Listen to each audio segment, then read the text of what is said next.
Everything you need is right here. Think about your family before you make a mistake. At 3 in the morning, when normal people are dreaming about vacation beaches or winning lottery tickets, I was under my kitchen sink with a wrench in one hand and a flashlight between my teeth, trying to fix a leak that had been driving me insane for weeks. The steady drip, drip, drip had become the soundtrack to my insomnia, competing with the sound of my fiancée Vanessa's fingers tapping away on her phone screen. Before we dive deeper into this story, I have one small request. Please subscribe, drop a like, comment, and hit that hype button to boost this channel so more people can discover these incredible Reddit stories. Jake, can you keep it down? I'm trying to post my Italy prep content, Vanessa called from the living room, her voice carrying that familiar edge of irritation that had become as constant as the leaky pipe.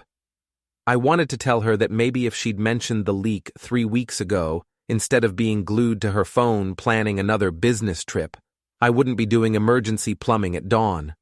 Instead, I bit down harder on the flashlight and tightened the fitting. My name is Jake Carter, and I'm a software engineer for a small tech startup in our decaying coastal New England town. At 29, I thought I had life figured out. Good job, restored 1920s bungalow that I'd spent 2 years fixing up myself, and a beautiful fiancée who traveled the world creating content for her lifestyle blog. What more could a guy want? The answer, as I was about to discover, was honesty. There, I muttered, sliding out from under the sink and wiping my hands on an old towel. The leak was fixed, but something else was broken, and I was just starting to realize what it was. Vanessa Russo had been my fiancée for 8 months. We'd met at a coffee shop downtown, where she was editing photos from her latest trip to Costa Rica.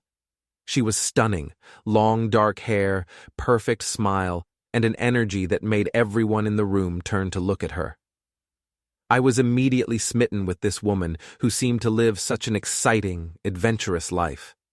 She traveled constantly for her blog and social media presence, documenting luxury resorts, exotic foods, and adventure activities for her 100,000 followers. At least, that's what she told me. Her Instagram was full of perfectly curated shots of her parasailing in Mexico, wine tasting in Tuscany, and hiking through rainforests in Ecuador. I supported her dreams, even when it meant eating dinner alone most nights, and sleeping in an empty bed half the month. I told myself that her success was our success, that we were building something together. But lately, something felt off.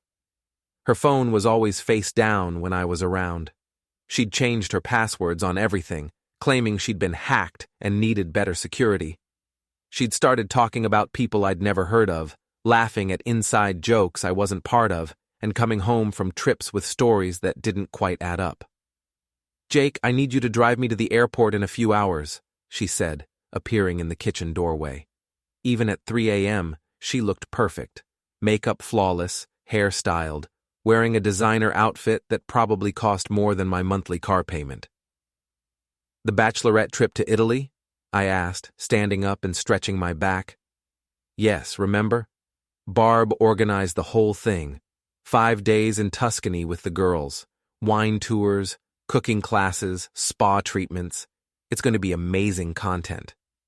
I nodded, but something nagged at me. Barb was one of Vanessa's oldest friends, but I'd never actually met her despite being with Vanessa for over a year. Same with Mags, another frequent travel companion. It was always the girls this and the girls that, but these girls seemed to exist only in stories and tagged Instagram photos. "Which airport again?" I asked. "Boston Logan, International Terminal. The flight's at 8:30. I glanced at the clock. It was already 3:15. "We should probably leave soon then." I know. I just need to finish posting this preview content. Got to keep the engagement up." She was already walking back to the living room, phone in hand. I followed her and watched as she typed rapidly, her face lit by the blue glow of her screen. She was smiling at whatever she was writing, the same smile she used to give me when we first started dating. "Who are you texting at 3 in the morning?" I asked, trying to keep my voice casual. "Just coordinating with the girls about Meeting at the airport. You know how chaotic group travel can be." She was lying. I could tell because she wouldn't look at me when she said it, and because her fingers kept moving across the screen in a rhythm that suggested a conversation, not group coordination. "I'll go warm up the car," I said. Outside, the October air was crisp and salty from the nearby harbor. Our neighborhood was one of the older parts of town, full of houses like ours that had seen better days but still had character. Mrs. Ellsworth, our 70-something neighbor, was already up and watering her flowers. The woman never seemed to sleep. "Morning, Jake," she called over. "Vanessa off on another adventure?" "Italy this time," I replied, starting my old Honda Civic. The car was 15 years old but reliable, which was more than I could say about some other things in my life. "That girl sure does travel a lot," Mrs. Ellsworth said, her tone carrying just a hint of something I couldn't quite identify. "Seems like she's gone more than she's here." "Her work requires it," I said, but even as the words came out, they felt hollow. Mrs. Ellsworth nodded slowly. "Well, you take care of yourself while she's gone. And Jake, if you ever need to talk, you know where to find me." There was something in her voice that made me look at her more carefully. Mrs. Ellsworth had lived in this neighborhood for 40 years. She saw everything, knew everyone, and had a way of saying things without actually saying them. "Thanks, Mrs. E. I'll keep that in mind." Vanessa emerged from the house 20 minutes later, dragging a suitcase that looked big enough for a month-long expedition, not a 5-day girls' trip. She was still on her phone, giggling at something on her screen. "Ready?" I asked. "Just 1 second." She typed something quickly, hit send, and then looked up at me with that dazzling smile. "Okay, let's go." The drive to Boston Logan took about an hour and a half. Vanessa spent most of it on her phone, occasionally showing me photos of the resort where she'd be staying or reading aloud from travel blogs about Tuscany. She seemed excited, more animated than she'd been in weeks. But she also seemed nervous. She kept checking her appearance in the passenger side mirror, reapplying lipstick and adjusting her hair. Her leg bounced constantly, and she kept glancing at her phone every few seconds. "You okay?" I asked as we got closer to the airport. "Just excited. It's been so long since I've had a proper girls' trip." "When was the last one?" She paused, thinking. "Oh, before we met. Barb and I used to travel together all the time in college." Another lie, or at least a misdirection. Vanessa had shown me photos from trips she'd taken with the girls just a few months ago. Photos from Miami, from Las Vegas, from a ski resort in Colorado. But now that I thought about it, I realized something strange. I'd never actually seen any of these friends in the photos. The pictures were always of Vanessa alone, or of scenery, or of food and drinks. We reached the international terminal, and I pulled up to the departure drop-off area. Vanessa was practically vibrating with energy now, checking her phone constantly. "There they are," she said suddenly, pointing toward the terminal entrance. I looked where she was pointing and saw a small group of people near the entrance. But something was wrong with this picture. Very wrong. There were 3 women who looked like they could be Vanessa's friends. Young, well-dressed, carrying expensive luggage. But there were also 2 men with them. One was tall and athletic, with sandy brown hair and the kind of confident posture that screamed money. The other was shorter, darker, wearing a designer jacket that probably cost more than I made in a month. "I thought this was a girls' trip," I said slowly. Vanessa's face went pale for just a second before she recovered. "Oh, those are just other people. Coincidence. You know how airports are." But even as she said it, the tall man looked directly at our car and smiled. He raised his hand in what was unmistakably a wave directed at Vanessa. And then I recognized him. Daniel Wyatt, Vanessa's ex-boyfriend from college, the trust fund adventure junkie who'd broken up with her 3 years ago to find himself traveling through Southeast Asia. The same Daniel she claimed to have no contact with, The same Daniel whose name she'd stopped mentioning months ago after I'd made a joke about him being a pretentious rich boy. "Vanessa," I said, my voice carefully controlled. "Isn't that Daniel?" She followed my gaze, and her face went through several expressions in rapid succession: surprise, guilt, defiance, and finally, resignation. "Jake, I can explain. Is this a girl's trip or not?" She was quiet for a long moment, staring at her hands. When she looked up, there was something different in her eyes. Something I'd never seen before, or maybe something I'd been refusing to see. "It's complicated," she said finally. "Complicated how?" "Daniel organized the trip. He knows people in Italy, has connections. It made sense for him to come along as a guide. It's not what you think." But it was exactly what I thought, and we both knew it. I watched through the windshield as Daniel approached our car. He was even more annoyingly handsome than I remembered from the photos Vanessa had shown me early in our relationship. Tall, tan, with the kind of effortless style that comes from never having to worry about money. He moved with the confidence of someone who'd never been told no, never been rejected, never had to fix his own kitchen sink at 3 a.m. "Vanessa!" he called out, tapping on the passenger window. "Ready for the adventure of a lifetime?" She looked at me, and for a moment I thought I saw genuine regret in her eyes. But then she opened the car door. "I have to go, Jake. We'll talk when I get back." "Will we?" She paused, 1 foot out of the car. "What's that supposed to mean?" I looked at her, really looked at her, and realized I was seeing a stranger. This woman who I'd been planning to marry, who I'd been supporting and trusting and loving, was about to fly off to Italy with her ex-boyfriend and a group of people I'd never met for a trip she'd lied about from the beginning. "Have a great time in Italy, Vanessa," I said. "You'll have a surprise waiting when you get back." She stared at me for a moment, trying to read my expression, but I kept my face neutral, even managed a smile. "Jake, go on. Daniel's waiting." She grabbed her suitcase from the back seat and walked toward the terminal. I watched as Daniel put his arm around her shoulders, watched as she leaned into him, watched as they disappeared into the crowd of travelers. I sat in my car for a full 10 minutes, processing what had just happened. Then I pulled out my phone and called the one person I knew would be awake at this hour. Marco's Construction. We build your dreams and fix your nightmares. "Marco, it's Jake." "Dude, it's like 7 a.m. Please tell me someone died or you won the lottery, because those are the only reasons to call me this early." Marco Santangelo had been my best friend since high school.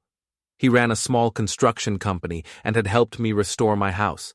He was also the most straightforward, no-nonsense person I knew. "I need your help with a project," I said. "What kind of project?"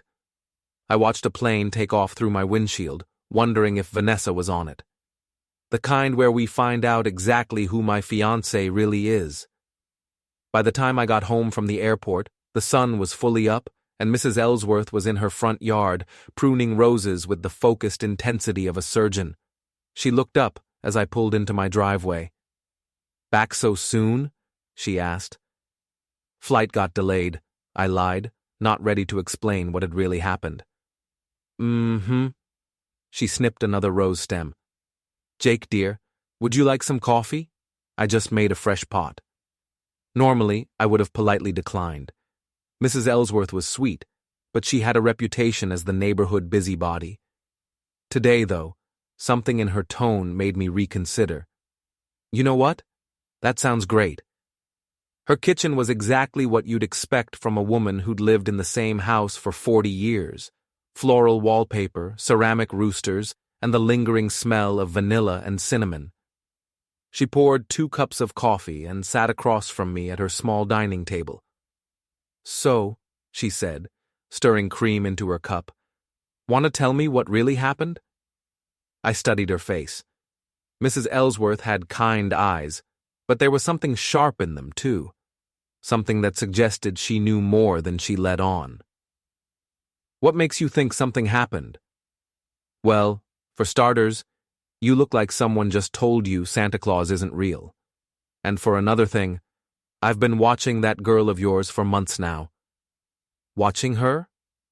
Mrs. Ellsworth sipped her coffee slowly. Jake, I've lived in this neighborhood longer than you've been alive.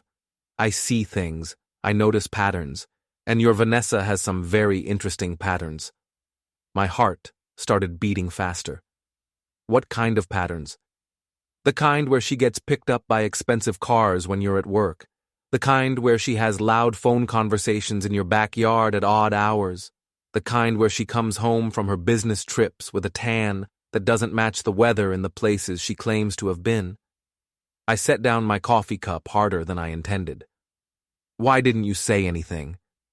Would you have believed me? You were head over heels for that girl. Sometimes people need to figure things out for themselves. She was right. If Mrs. Ellsworth had come to me a month ago with suspicions about Vanessa, I would have dismissed her as a lonely old woman with too much time on her hands. What else have you noticed? I asked. Well, there was that time last month when she had 3 different men pick her up in the same week, all driving fancy cars, all very affectionate in their goodbyes. My stomach dropped. Affectionate how?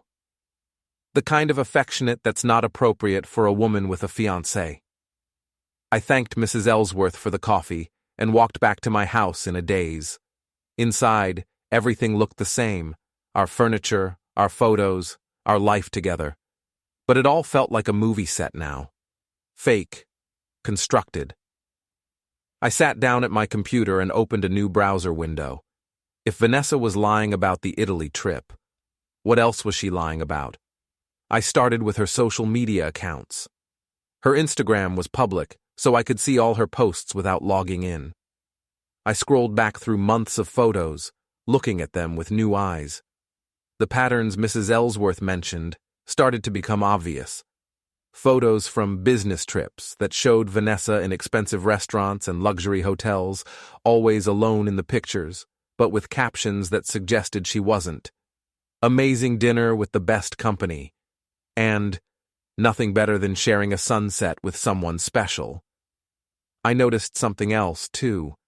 In the background of several photos, I could see reflections in windows and mirrors.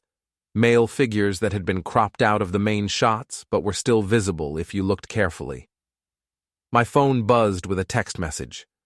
For a second, my heart jumped, thinking it might be Vanessa. Instead, it was Marco. Dude, you sounded weird on the phone this morning. Everything okay? I called him back. Can you come over? I asked. And maybe bring some of that whiskey you keep in your truck. It's 9 a.m.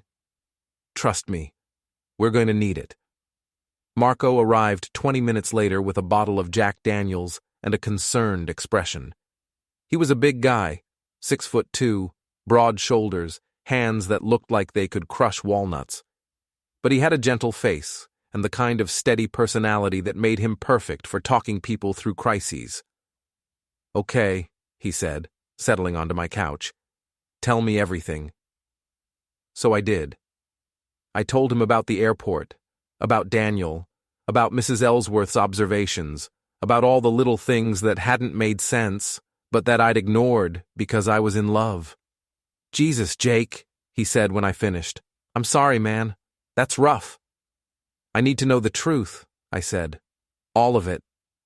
Marco nodded slowly. What do you want to do? I want to find out who my fiancée really is, and I want to find out what she's really been doing on all these trips. We spent the next hour going through Vanessa's digital footprint. She'd left her laptop at home, and I knew her password because she'd used the same one for everything, our anniversary date. It would have been romantic if it wasn't so naive. Her email told a very different story than her social media. There were hotel confirmations for trips I'd never heard about. Flights booked for 2 people under names I didn't recognize. Credit card statements showing charges at expensive restaurants and clubs in cities she'd never mentioned visiting. But the worst part was the photos. Hidden in a folder buried deep in her file system, we found hundreds of pictures that had never made it to her public Instagram. Pictures of Vanessa with different men in different cities. Pictures that were intimate. Pictures that made it very clear that her business trips had been anything but business. "Oh, man," Marco said, looking at a particularly explicit photo. "Jake, I'm so sorry." I stared at the screen, feeling like someone had punched me in the stomach. The woman in these photos looked like Vanessa, but she was someone I'd never met. Someone wild and reckless and completely different from the person who lived in my house and slept in my bed. "How long do you think this has been going on?" I asked. Marco scrolled through the file dates. "Based on these timestamps?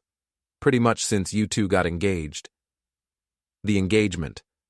I'd proposed 8 months ago at a romantic dinner at the nicest restaurant in town. She'd cried when I got down on one knee, told me she'd never been happier, said yes before I even finished asking the question. Apparently, she'd celebrated our engagement by sleeping with someone named Brad in Miami the following week. "What are you going to do?" Marco asked. I looked around my living room, at the photos of us together on the mantel, at the wedding planning book stacked on the coffee table, at the life I'd thought we were building together. "I'm going to cancel the wedding," I said, "and then I'm going to make sure everyone knows exactly who Vanessa Russo really is." Marco raised an eyebrow. "Everyone?" I pulled up Vanessa's Instagram account and looked at her follower count. 127,000 people who thought they knew her, who followed her adventures and envied her seemingly perfect life. "Everyone," I confirmed. The first step was practical. I called our wedding venue and canceled the reservation. The deposit was non-refundable, but I didn't care. I called the caterer, the florist, the DJ, the photographer. Each conversation was awkward and embarrassing, but also strangely liberating. "I'm sorry to hear about the change in plans," said Janet from the catering company. "Is there anything we can do to help?" "Actually, yes," I said. "Can you recommend a good lawyer?" Next, I went to the bank. Vanessa and I had a joint account that we'd opened for wedding expenses. I'd been the only one contributing to it, depositing money from each paycheck to save for our dream wedding. The account had $15,000 in it. I transferred all of it to my personal account. Then I called the credit card company and removed Vanessa as an authorized user on my cards. I changed the passwords on all our shared accounts: Netflix, Spotify, Amazon Prime. I even changed the Wi-Fi password at home. "You're being very thorough," Marco observed, watching me work. "She was thorough too," I replied, looking at another email thread where Vanessa had planned a weekend getaway with someone named Tyler while I was visiting my parents. She just wasn't careful. By afternoon, I had compiled a comprehensive dossier of Vanessa's deception. Photos, emails, credit card statements, hotel receipts. A timeline that showed she'd been cheating on me consistently for months, sometimes with multiple people in the same week. But I wasn't ready to go public yet. First, I wanted to talk to some of the people in her life, starting with her supposed best friends, Barb and Mags. It took some detective work, but I eventually found Barb's Instagram account through Vanessa's tagged photos. Her profile was public, and her bio listed her as a lifestyle influencer in Los Angeles. I sent her a direct message. "Hi Barb, this is Jake, Vanessa's fiancé. I hope you guys are having fun in Italy. Can you send me some photos from the trip? I want to surprise Vanessa with a scrapbook when she gets back." The response came back within an hour. "I'm sorry, who is this? I think you have me confused with someone else. I'm not in Italy, and I don't know anyone named Vanessa." I stared at the message for a long time. Then I screenshotted it and added it to my growing file of evidence. I tried the same approach with Mags, with similar results. Not only was she not in Italy, she'd never heard of Vanessa Russo. The girls' trip was as fake as everything else. My phone rang around 6 p.m. Vanessa's name appeared on the screen, along with a photo of her laughing at some restaurant we'd gone to early in our relationship. She looked so happy in that picture, so genuine. I wondered if that woman had ever really existed, or if she'd been performing even then. I let it go to voicemail. The message she left was cheerful and casual. "Hey, babe. Just wanted to let you know we landed safely. Italy is gorgeous. The hotel is amazing, and the girls are already planning our wine tour for tomorrow. I'll try to call you later, but the time difference is crazy. Love you." I played the message back 3 times, listening for any hint of guilt or nervousness in her voice. There was none. She sounded exactly like the woman I'd fallen in love with, which somehow made it worse. I called Marco. "How are you holding up?" he asked. "I keep thinking about all the nights I ate dinner alone because she was working, all the times I watched movies by myself because she was too tired from traveling, all the mornings I woke up in an empty bed and told myself it was temporary, that we were building something together." "Jake?" "She was building something, Marco. Just not with me." There was a long pause. "What's the next step?" I looked at my computer screen, at the folder full of evidence, at the social media accounts of a woman I'd thought I knew. "Tomorrow, I start letting people know who Vanessa Russo really is," I said, "and I start with her followers." I spent most of the night planning my approach. By morning, I had decided on a strategy that was both devastating and completely truthful. I wasn't going to stoop to Vanessa's level of deception. I was simply going to tell the truth. The first post went live on my own Facebook account at 8 a.m. "Friends and family, I wanted to let you know that Vanessa and I have decided to call off our wedding. I've recently learned some things about her that make it impossible for us to move forward together. I appreciate everyone's support during this difficult time. The wedding scheduled for December 15th is canceled. Thank you for understanding." Simple, classy, and just vague enough to make people curious. The response was immediate. My phone started buzzing with comments and private messages from friends and relatives asking what had happened, offering support, expressing shock. I responded to a few, but mostly I let people speculate. The second post went live on Instagram an hour later. I'd created a new account specifically for this purpose, using a photo of myself that Vanessa had taken on one of our early dates. The irony wasn't lost on me. My name is Jake Carter, and until yesterday, I was engaged to lifestyle blogger Vanessa Russo, or Vanessa Russo Travel. I'm sharing this because I believe her followers deserve to know the truth about the person they're supporting. Then I posted the screenshots, the fake conversations with Barb and Mags, the hotel receipts showing bookings for 2 people, the timeline of her trips compared to the timeline of her lies. I didn't post the explicit photos, I had more class than that, but I posted enough to make it clear what had been happening. Vanessa is currently in Italy, not with girlfriends as she claimed, but with her ex-boyfriend Daniel Wyatt and several other men she's been seeing behind my back. Her girls' trips have been covers for affairs. Her business meetings have been hookups with other men. Her entire online persona is built on lies.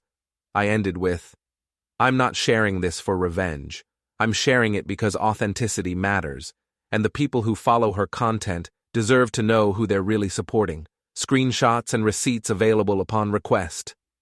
The post went viral within hours. My phone exploded with notifications. The Instagram account gained thousands of followers in the first few hours as people shared and reshared the post. Comments poured in from Vanessa's followers expressing shock, disappointment, and support for me. But the real satisfaction came from watching Vanessa's own social media presence start to crumble.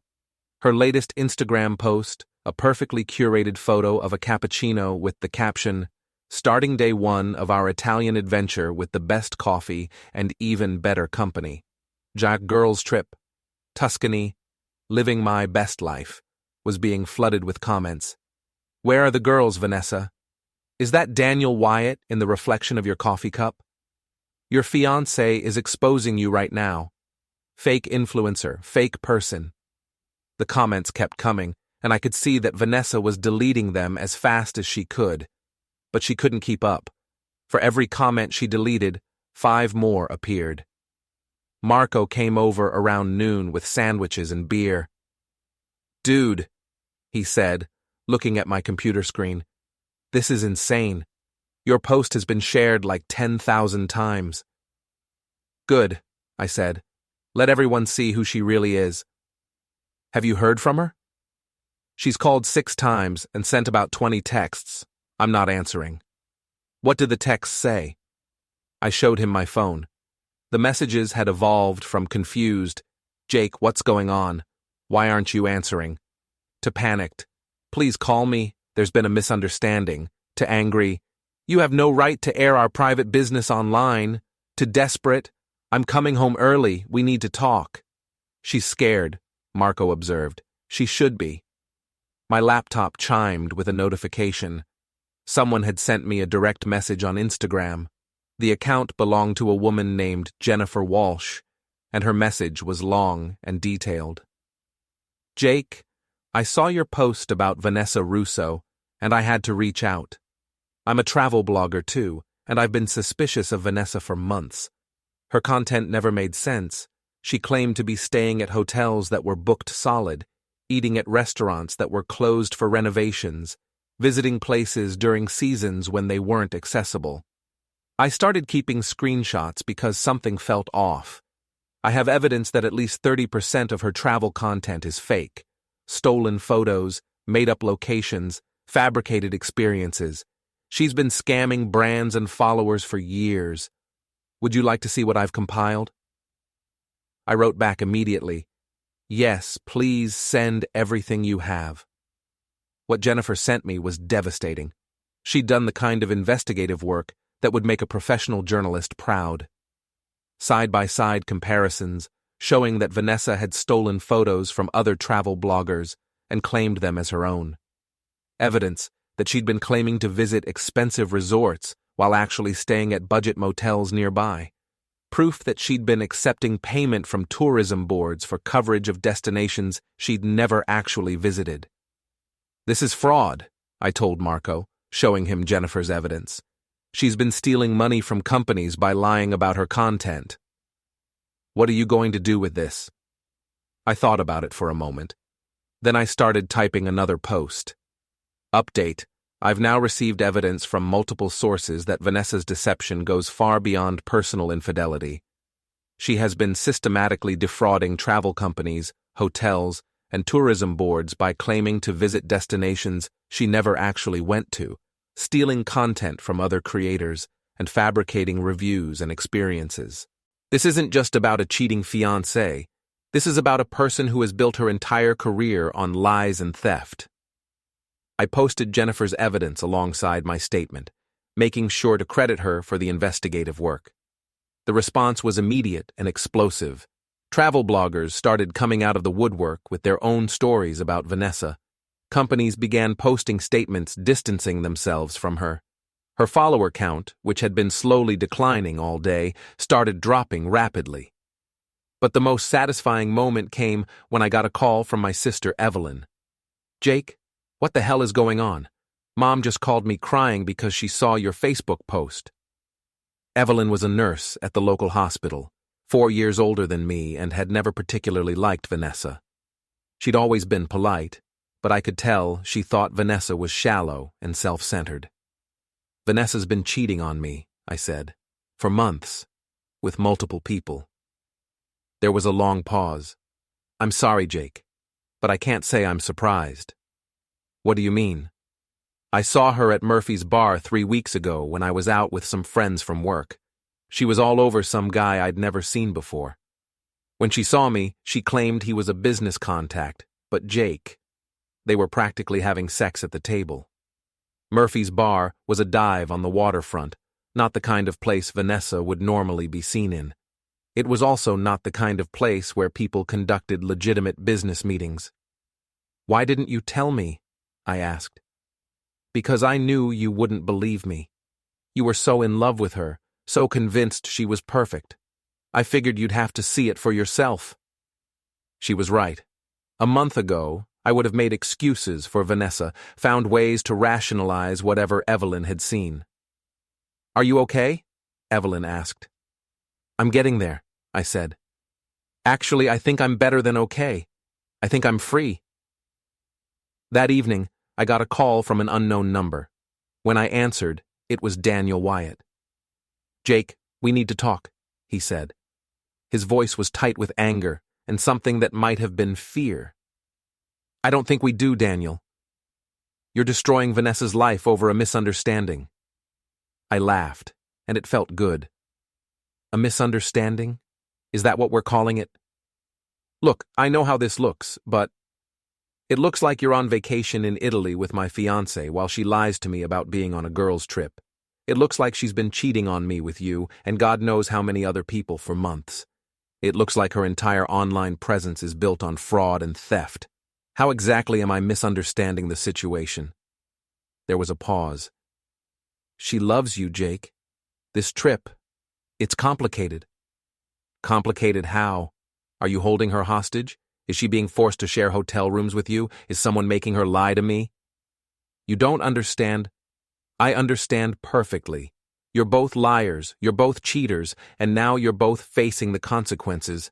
How does it feel to have your little secret exposed to the world? If you don't stop this social media campaign, I'll sue you for defamation." "Sue me for what? Telling the truth?" "I have screenshots, Daniel. I have receipts. I have evidence of everything I've posted. Good luck proving defamation when everything I've said is documented fact." He hung up on me. An hour later, Vanessa called from her own phone. "Jake, please," she said, and I could hear that she'd been crying. "Please answer. We need to talk." For the first time since the airport, I picked up. "Hello, Vanessa?" "Thank God, Jake, you have to stop this. You're ruining my life." "I'm not ruining anything. I'm just telling people the truth." "It's not what you think." "It's exactly what I think. You've been cheating on me with multiple people, lying about your trips, stealing content for your blog, and defrauding companies. Which part am I getting wrong?" She was quiet for a long moment. When she spoke again, her voice was different, harder. "You have no idea what my life is like," she said. "The pressure, the expectations, the constant need to create content and maintain an image. Sometimes I needed to escape from that. By sleeping with other men? By being someone else for a while? By not having to be perfect all the time? So this is my fault? I made you cheat by expecting you to be faithful? That's not what I'm saying? That's exactly what you're saying. And you know what, Vanessa? You're right about one thing. You don't have to be perfect anymore. In fact, you don't have to be anything to me anymore. We're done." "Jake, wait." I hung up and blocked her number. Then I posted one final update. Vanessa just called to explain that her infidelity was caused by the pressure of maintaining her fake online image. Apparently, lying to her followers about her content and lying to her fiancé about her relationships are both just ways of escaping from having to be perfect. I think that tells you everything you need to know about her character. This will be my last post about this situation. The truth is out there now. What people do with it is up to them. I closed my laptop and looked around my house. For the first time in months, it felt like home again. 3 days after my social media expose went viral, the real consequences started hitting Vanessa's world like dominoes falling in sequence. I woke up to find my phone buzzing with notifications from news outlets wanting to interview me about influencer fraud and the dark side of social media. I ignored most of them, but I did accept a call from Jennifer Walsh, the travel blogger who'd helped expose Vanessa's content theft. "Jake, you need to see what's happening," she said. 3 major tourism boards have issued statements saying they're investigating their partnerships with Vanessa. 2 hotels in Costa Rica are claiming she never actually stayed there, despite posting reviews and accepting payment for promotion. And there's a whole thread on Reddit where people are dissecting every post she's ever made. "Good," I said, and I meant it. There's more. Someone leaked that she's been buying fake followers and engagement for years. Her actual audience is probably less than 20,000 real people. I wasn't surprised. Everything about Vanessa had been fake. Why not her followers too? That afternoon, Marco came over with news from town. "Dude, you're famous," he said, settling onto my couch with a beer. "Everyone's talking about this. Mrs. Patterson at the hardware store asked me if it was true that your ex-fiancé was a con artist. The guys at work are calling you a legend for how you handled it. I just told the truth. Yeah, but you told it in a way that completely destroyed her. It's like you built a perfect case and then presented it to a jury of 100,000 people. My phone rang. It was a number I didn't recognize, but when I answered, the voice was familiar. Is this Jake Carter? The woman sounded professional, businesslike. Yes, who's this? My name is Patricia Hendricks. I'm an attorney representing several companies that have business relationships with Vanessa Russo. We'd like to discuss the evidence you've made public. My heart started beating faster. What kind of discussion? The kind where we ask if you'd be willing to provide testimony and documentation for potential legal action against Ms. Russo for fraud, breach of contract, and theft of services. I looked at Marco, who was listening intently. What would that involve? We'd need copies of any evidence you have showing that Ms. Russo misrepresented her location, activities, or experiences while under contract with our clients. We'd also need you to testify about the timeline of her deceptions. I can do that, I said without hesitation. Excellent. We'll be in touch to schedule a meeting. And Mr. Carter? What you did took courage. A lot of people suspected something was wrong with Ms. Russo's content, but no one had the evidence to prove it. After I hung up, Marco raised his beer in a toast. To Jake Carter, destroyer of fake influencers. To telling the truth, I corrected, clinking my bottle against his. That evening, I got an unexpected visitor. I was in my garage, working on my car, when I heard footsteps on the gravel driveway. I looked up to see a woman I didn't recognize, mid-20s, professionally dressed, carrying a designer handbag that probably cost more than my monthly mortgage payment. Are you Jake Carter? She asked. Depends on who's asking. My name is Madison. I was one of Vanessa's friends. I set down my wrench and studied her face. She looked nervous, like she was about to confess to a crime. I don't think Vanessa has any real friends, I said. You're probably right about that. She shifted her weight from one foot to the other. Can we talk? There are some things you should know. We sat on my front porch, and Madison told me a story that was somehow even worse than what I'd already discovered.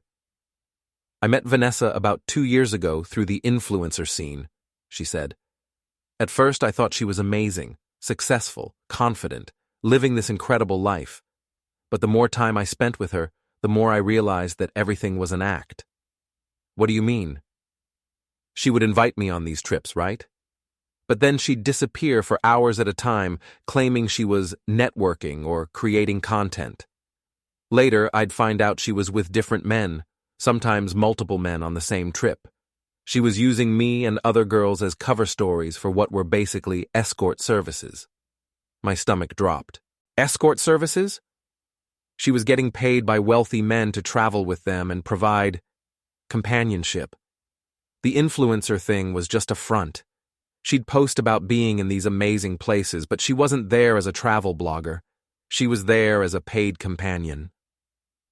I thought about all the expensive hotels, the first-class flights, the designer clothes that I'd assumed were paid for by her blogging income. How long has this been going on? Since before she met you, and it never stopped.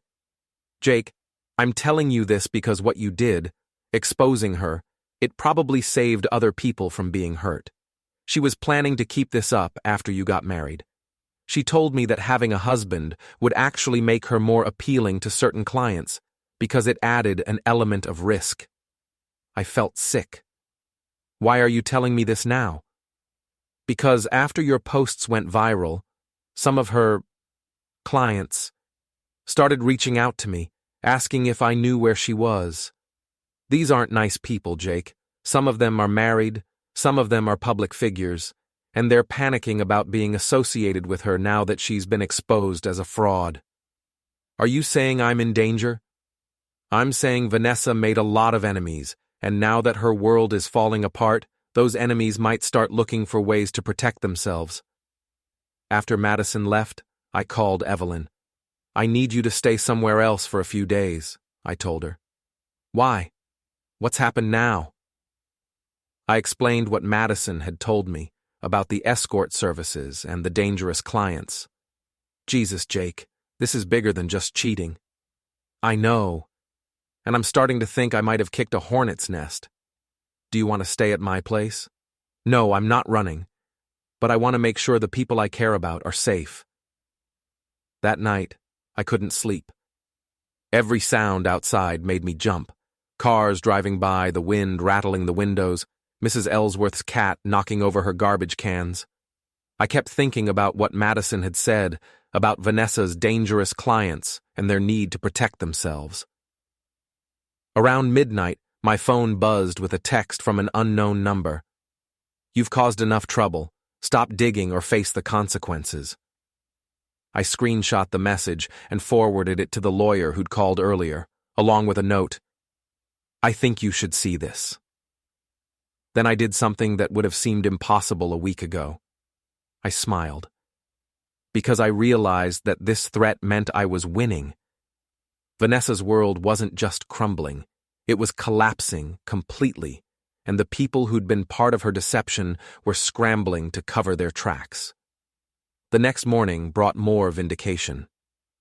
Jennifer Walsh called with an update on the investigation into Vanessa's fraudulent content. Jake, this is huge, she said. The Federal Trade Commission is opening an investigation into her business practices. Apparently, she violated disclosure laws by not properly identifying paid partnerships, and several companies are claiming she committed wire fraud by accepting payment for services she never provided. Wire fraud is a federal crime, isn't it? It is, and it carries serious prison time. I thought about Vanessa, probably still in Italy with Daniel, thinking she could ride out the storm and return to business as usual. She had no idea how completely her life had changed. There's something else, Jennifer continued. I've been contacted by a documentary filmmaker who wants to make a film about influencer fraud, using Vanessa's case as the central story. They want to interview you. I'll think about it. But I already knew I'd say yes, because this wasn't just about my personal revenge anymore. This was about exposing a system of lies and fraud that was hurting real people, the followers who trusted fake influencers, the companies being scammed, the partners being betrayed. That afternoon, I got a call that surprised me. It was Daniel Wyatt. Jake, we need to make a deal, he said. His voice sounded different than it had a few days ago, less confident, more desperate. I'm listening. Vanessa's in trouble, real trouble, the kind that could land her in federal prison, but you could make this all go away. How? Take down your posts. Tell people you made a mistake, that you were angry and said things that weren't true. Help her rebuild her reputation. I laughed. And why would I do that? Because if you don't, some very powerful people are going to be very unhappy with you. Is that a threat, Daniel? It's a warning. Vanessa has connections, people who have a lot to lose if this situation gets worse. Good, I said. I hope they lose everything. Jake, Daniel, let me make something very clear.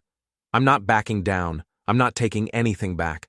And if you or anyone else tries to intimidate me, I'll make sure that becomes part of the public record too. I'm not the same guy who drove his cheating fiancée to the airport a week ago. That guy was naive and trusting. This guy has nothing left to lose. I hung up and immediately called the lawyer. Patricia, it's Jake Carter. I just received what I believe was a threat. I think we need to move faster on this. 2 weeks after my initial exposé, Vanessa finally came home. I knew she was back because Mrs. Ellsworth called me at work. Jake, dear, there's a taxi in your driveway, and that girl of yours is standing on your front porch with a suitcase. She's not my girl anymore, Mrs. E, and she's not getting into my house. Good for you. Should I call the police if she causes trouble? Let's see what happens first. I left work early and drove home to find Vanessa sitting on my front steps. She looked terrible. Her hair was unwashed, her clothes were wrinkled, and she had dark circles under her eyes that no amount of makeup could hide. When she saw my car, she stood up and walked toward me. Jake, please. We need to talk. No, we don't. I walked past her toward my front door. You've destroyed my life, she said, her voice rising. My career is over. I'm facing criminal charges. Companies are suing me. I can't even show my face online anymore. I turned to look at her. Good. You destroyed your own life, Vanessa. I just made sure everyone could see what you'd done. It wasn't supposed to be like this. What wasn't supposed to be like this? The lying, the cheating, the fraud? Which part of your criminal enterprise wasn't supposed to have consequences? She started crying, but they weren't the kind of tears that evoked sympathy. They were the tears of someone who'd been caught and was facing punishment for the first time in her life. I loved you, she said. No, you didn't. You loved what I represented. Stability, cover, a nice naive guy who would support your lifestyle and never ask too many questions. But you never loved me. That's not true. Vanessa, I know about the escort services. Her face went white. What? I know about the clients. I know about the real reason for your trips. I know about everything. She sat down heavily on my porch steps. Who told you? Does it matter? The point is, I know. And soon, everyone else will too. You can't tell people about that. Some of those men, they'll hurt me if their names come out. Then you should have thought about that before you built your life on lies. She looked up at me with genuine fear in her eyes. Jake, please. I'll do anything. I'll disappear. I'll never bother you again. Just don't make the escort thing public. For a moment, I almost felt sorry for her. Almost. Here's what's going to happen, I said. You're going to leave my property. You're going to stay away from me, my family, and my friends. You're going to deal with the legal consequences of your actions like an adult. And maybe, if you're very lucky, I won't feel the need to share everything I know. And if I don't, then you'll find out exactly how thorough I can be when someone threatens me or the people I care about. She stared at me for a long moment, as if seeing me clearly for the first time. You're not the man I thought you were, she said. No, I agreed. I'm better. She picked up her suitcase and walked toward the street. At the sidewalk, she turned back. This isn't over, Jake. Yes, it is. I watched her walk away, probably forever, and felt nothing but relief. But Vanessa was wrong about one thing. It wasn't over. Not yet. The next day, I got a call from Patricia Hendricks, the lawyer representing the companies Vanessa had defrauded. Jake, we have a problem. Vanessa's hired a very expensive legal team, and they're claiming that you orchestrated a harassment campaign against their client. They're threatening to sue you for defamation, intentional infliction of emotional distress, and invasion of privacy. Can they do that? They can try. But here's the thing. Everything you posted was true, and you have documentation to prove it. Truth is an absolute defense against defamation. The problem is that defending yourself in court is expensive and time-consuming, even when you're right. So, what do you recommend? We go on the offensive. We accelerate our fraud case against her and make it clear that any attempt to sue you will result in even more of her illegal activities being made public. Do it. That afternoon, I got an unexpected ally. Marco called me with news from the construction site where he was working. Dude, you're not going to believe this. Remember that guy Daniel, Vanessa's ex? What about him? He showed up at my job site today asking questions about you. Wanted to know where you worked, what your schedule was like, whether you had any weaknesses he could exploit. What did you tell him? I told him that if I saw him anywhere near you or your house, I'd introduce him to my nail gun. But Jake, this guy is up to something. He seemed desperate, like he was running out of options. Did he threaten you? Not directly, but he made it clear that he has resources and that you've made some powerful enemies. I thought about the threatening text I'd received, about Madison's warnings about dangerous clients, about Vanessa's fear when I mentioned the escort services. Marco, I need you to do me a favor. Anything. Can you and some of your crew keep an eye on my house for the next few days? I think things might get ugly. Already on it. Tommy and Rick are driving by every hour, and Mrs. Ellsworth has our phone numbers. That evening, as if summoned by my growing paranoia, Daniel Wyatt appeared at my door, but this time, he wasn't alone. 2 other men stood behind him, expensive suits, cold eyes, the kind of people who solved problems with money or violence.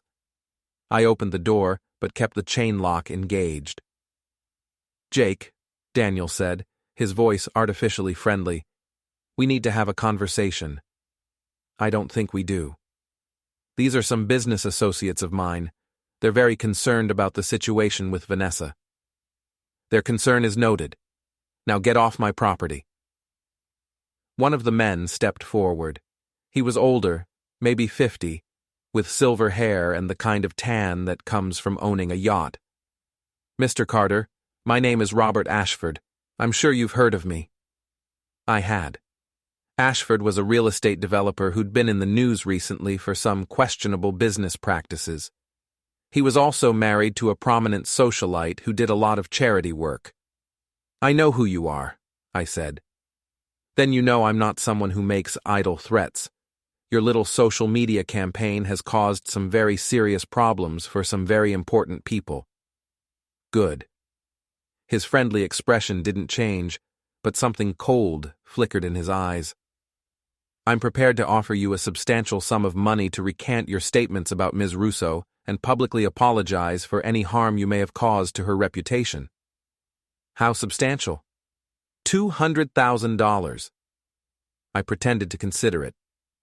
"And all I have to do is lie and say that everything I posted was false?" "Exactly." "Counteroffer," I said. "You and your friends get off my property in the next 30 seconds, or I call the police and report that Robert Ashford is attempting to bribe me to cover up his involvement with a prostitute." The mask of friendliness finally dropped. "You have no idea who you're dealing with." "Actually, I do. I'm dealing with a bunch of scared, wealthy men who are panicking because their dirty secrets might come out. And you know what? You should be scared." I closed the door and immediately called 911. "I'd like to report a threat," I told the dispatcher. 3 men just came to my house and attempted to bribe me, and when I refused, they threatened me." The police arrived within 10 minutes, but Daniel and his friends were long gone. I gave a statement and provided the officers with photos I'd taken through my window of the 3 men on my porch. "Do you feel safe staying here tonight?" one of the officers asked. "I'll be fine. I have friends watching the house." But I wasn't fine. For the first time since this whole thing started, I was genuinely scared. These weren't just angry people on social media or legal threats from lawyers. These were dangerous men with a lot to lose, and they just made it clear that they were willing to escalate. I called Evelyn. "I need you to stay at Mom's for a few days," I said. "Jake, what's happening?" I told her about the visit from Daniel and his associates, about the bribe attempt and the implied threats. "You should come stay with me," she said. "No, I'm not running from these people, but I need to know that the people I care about are safe." "What are you going to do?"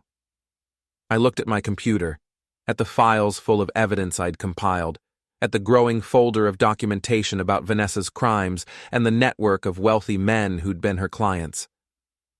"I'm going to finish what I started," I said. The next morning, I called Jennifer Walsh.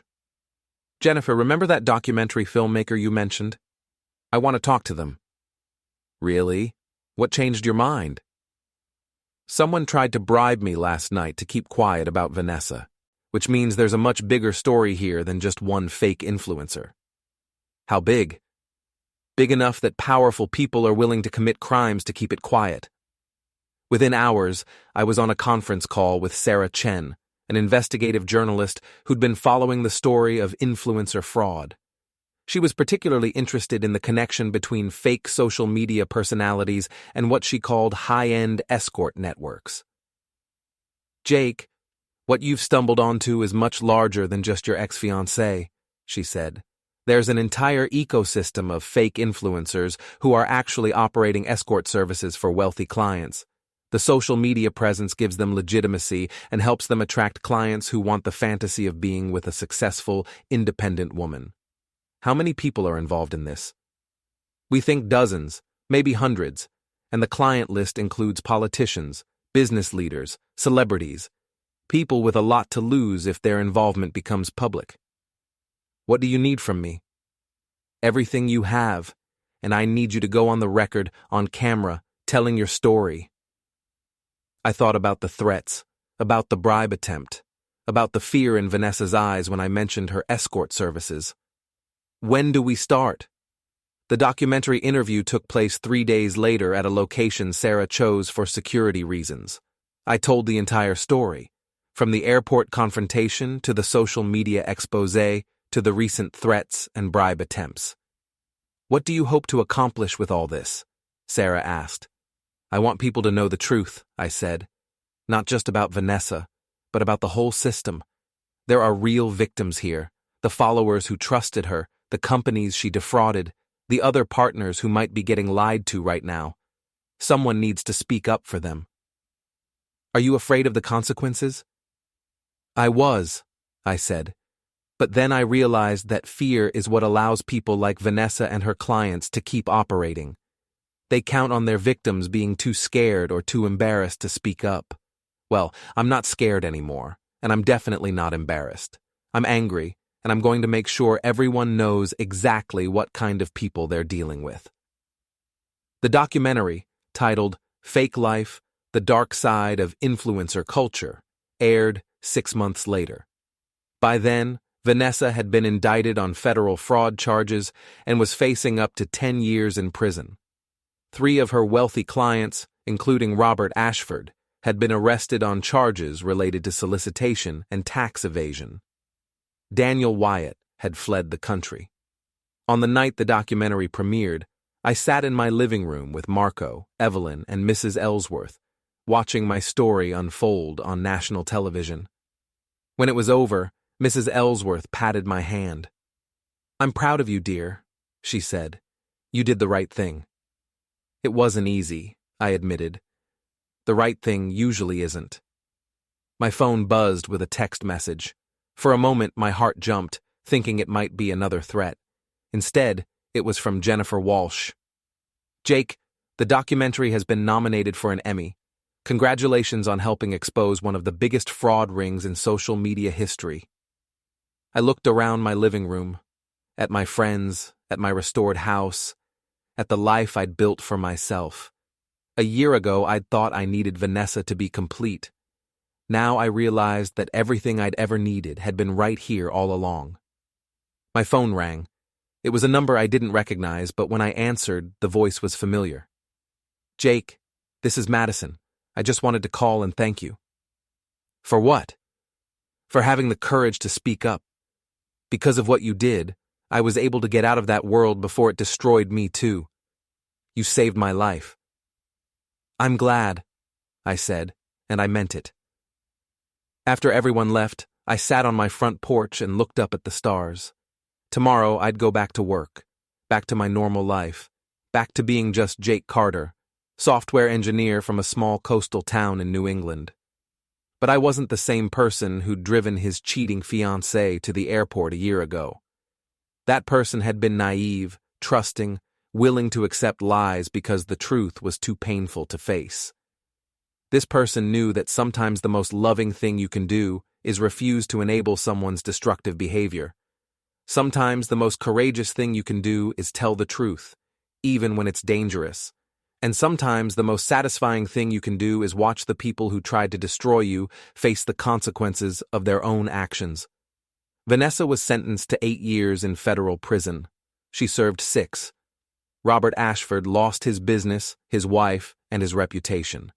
He declared bankruptcy and moved to a small apartment in Florida. Daniel Wyatt was eventually extradited from Costa Rica and served 3 years for his role in the fraud scheme. As for me, I kept living my life, kept fixing things that were broken, kept telling the truth even when it was inconvenient, and I never looked back.